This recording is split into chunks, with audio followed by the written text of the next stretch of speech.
Assalamualaikum warahmatullahi wabarakatuh, sobat sablon semuanya. Apa kabarnya hari ini? Mudah-mudahan orderannya makin banyak. Ya, bersama saya di sini ada paket dari Jakarta, tepatnya di Kebon Jeruk, dan ini adalah kaos. Yang unik, kaos ini bukan saya beli dari supplier kaos di Jakarta untuk keperluan saya orderan saya, tapi ini adalah kaos dari konsumen. Ya, konsumen dari Jakarta ngirim kaos ke Bandung untuk disablon dan nanti dikirim lagi ke Jakarta. Apa demikian? Kenapa bisa seperti itu? Tonton terus sampai habis.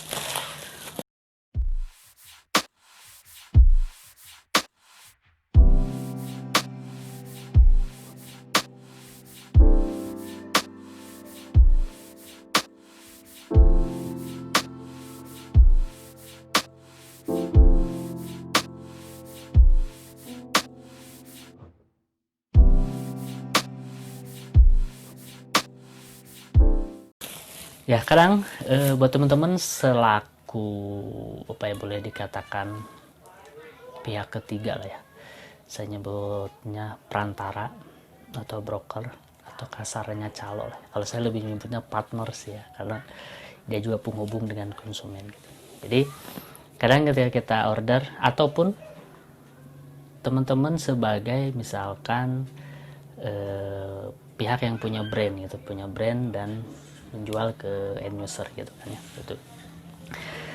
Kasusnya ada dua, ketika teman-teman order full ke vendor gitu kan, ketika harganya masuk budget, oke, semua beres kan. Tapi ketika ada kasus, nah teman-teman pesan kaos full order, full maklun ke vendor, harganya budgetnya ternyata melebihi dari budget yang kita punya.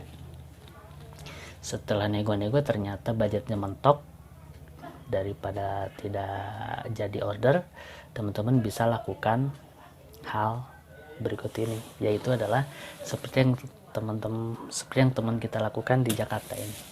Dia memisahkan antara produksi kaos dan sablonnya, jadi tidak di satu tempat gitu.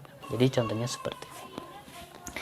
Ketika kita pesen kaos misalkan taruhlah 2 lusin dengan desain yang sederhana, tidak begitu sederhana, tidak begitu rumit juga, di pertengahan lah ya, misalkan sablon pastisol itu. Nah, di Bandung itu kemungkinan harganya antara 55.000 sampai 65.000 gitu kan, 55 sampai 65.000.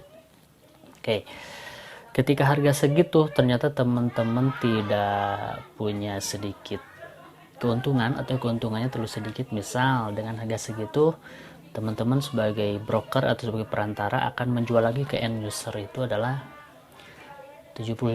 Kemungkinan teman-teman punya untung 10.000. Atau teman-teman punya produk gitu kan dengan harga 65.000, teman-teman jual 75.000, kemungkinan punya keuntungan 10.000. Nah, kadang harga yang didapat konsumen bisa lebih mahal tergantung vendornya gitu kan. Nah, ada beberapa teman yang mengakali untuk mengurangi biaya HPP dan meningkatkan profitnya lah gitu kan. Caranya itu dengan memisahkan. Jadi seperti ini.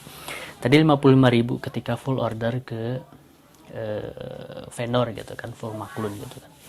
Tapi ketika teman-teman coba pisah, itu harganya akan sedikit lebih murah. Contohnya pertama, kaos. Untuk kaos sendiri di Bandung itu rata-rata kaos ada yang lebih tinggi, ada yang lebih murah ya. Rata-rata itu 100.000 dapat 3 lah, kualitas standar ya, artinya 33.000 lah taruh.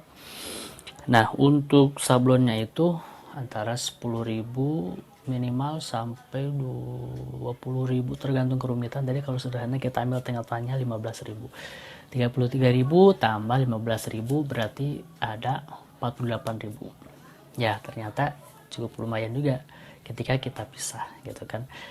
Jadi intinya ketika pemisahan itu teman-teman akan mempunyai sedikit profit lagi yang masuk ke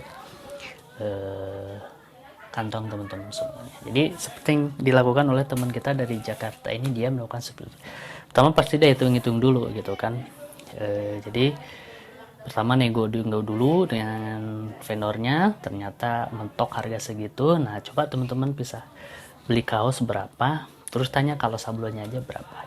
ke saya juga banyak yang cuma nyablonnya aja gitu, nantinya kaosnya dari konsumen sendiri, dan itu ternyata cukup efektif untuk mengurangi HPP ketika harga yang dikasihkan oleh vendor tidak masuk budget kita. Jadi poinnya adalah ketika harga yang dikasih vendor terlalu tinggi dari perkiraan budget yang kita tetapkan, teman-teman bisa lakukan sendiri, bisa teman-teman produksi kaosnya sendiri, bisa juga beli sendiri, atau teman-teman sablon sendiri, artinya dipecah gitu kan, biasanya akan ada sedikit keuntungan yang lebih gitu.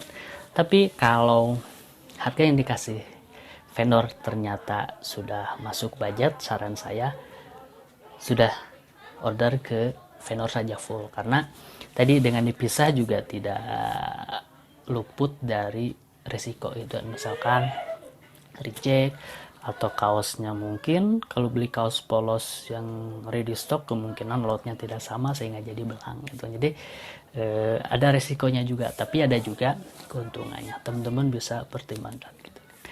Itu saja buat teman-teman yang belum punya tempat produksian, tetap semangat, yang penting adalah tetap cari konsumen. Kerjanya di mana? Bisa di sini gitu kan. Itu saja sharing kita kali ini, mudah bermanfaat. Assalamualaikum warahmatullahi wabarakatuh.